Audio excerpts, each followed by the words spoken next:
what I learned in the process of coming to forgive is vast. It's hard for me to go through all the experiences I've had in the period of time from when I was 52 to my current 64, now 65, and remain blind to the wisdom and blessings that I've gained. It's easy, as a person graced with consciousness and awareness, to see the world with awe and wonder, with great gratitude. And it's this, the awe, the wonder, and I write this, that I want you guys to experience and find forgiveness. Being heartstrong is being willing to take back your health at any age. It is being willing to acknowledge that something has to change and then making that change. It is not hiding away, continuing to munch on your best friends, the chips and ice cream. It is hard, but it is not impossible. It doesn't matter how old you are or what your current condition is. Once you have the desire and your heart is resolved, you can do this. And I'll help you if you want. Lean and strong and shine. I'm a holy shifter. Yeah, you got that, shifter. It has been an incredible journey the last 5 years.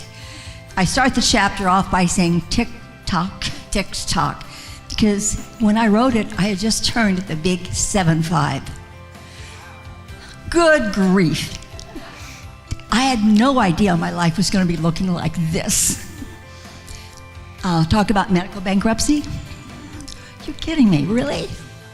Lost our home, our cars. Had to move into a trailer. Oh my God. And my daughter's driveway. Oh, talk about a holy shift. But I know it was all for a really good reason. And Spirit talks to me in acronyms. And I've said for many years that I'm a light worker. And I kept asking, what does that mean? So you're going to find out about it in the book. But for me, the acronym for light is living in gratitude, harmony, and trust. And I've got to do that for the last 5 years. And everything has now shifted to a greater holy shift.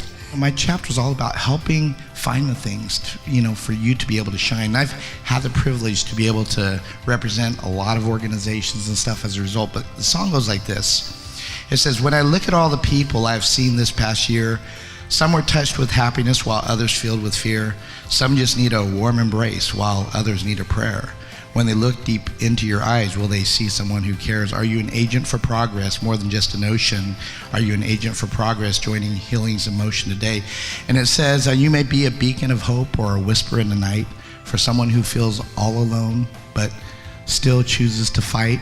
You take an honest look, you're busy, this is true, but someday this beacon of hope may be waiting there for you.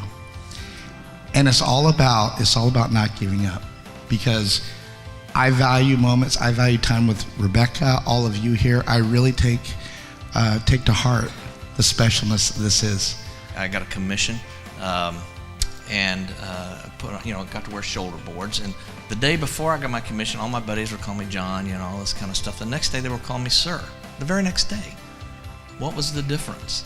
I didn't feel any different. I had shoulder boards. And so I talk about how we can find our shoulder boards, and maybe building our shoulder boards, which might just be a smile. Something that we can grasp onto to help us act confident, and that'll generate feeling confident. Because being confident is really neither acting or feeling, it's being. But if we feel confident because we act confident, we think of somebody who is a confident person and what they can do in life, mimic that. I talk about some techniques about that. And if we can start doing that, we can start feeling confident, and we can be more confident in our lives. So I encourage you, I've got some tips in there how to find your shoulder boards.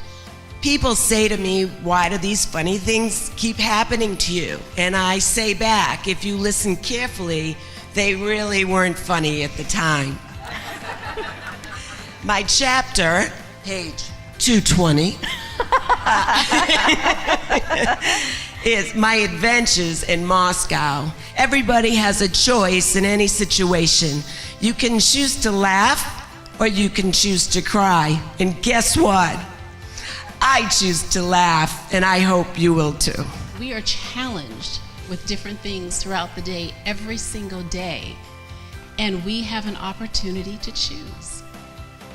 And so the title of my chapter is Blossom in the Midst of the Storm. So many times when we go through challenges, we wonder like, oh God, how long is this gonna last? How much more is it gonna hurt? Is this really going to be the rest of my life? And I just want to encourage you to choose to be in the midst of the storm and just rest in it, because that's, believe it or not, it's where you'll find peace. Survival is in different forms.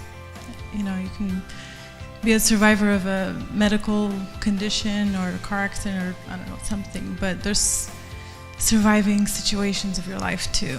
Those are the big ones.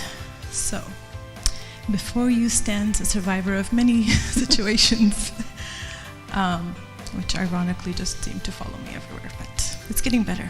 The universe just has you aligned with different folks at different times, and you just have to listen sometimes. So I'm glad I did, and I've been healing from the time that I've met her through her events, controlling the sound, listening to every story, and connecting with everybody. And now look, I'm in a chapter sharing my story, which I've never told anybody, So it's a long ways that I've come, and I don't know what the future holds, but I know Rebecca's in there somewhere. Aren't these authors amazing? Experts, influencers, willing to really share and touch lives. In every chapter, they share tips, things that you can actually apply practically in your life. So it's a very rich book. I encourage you to lean into it.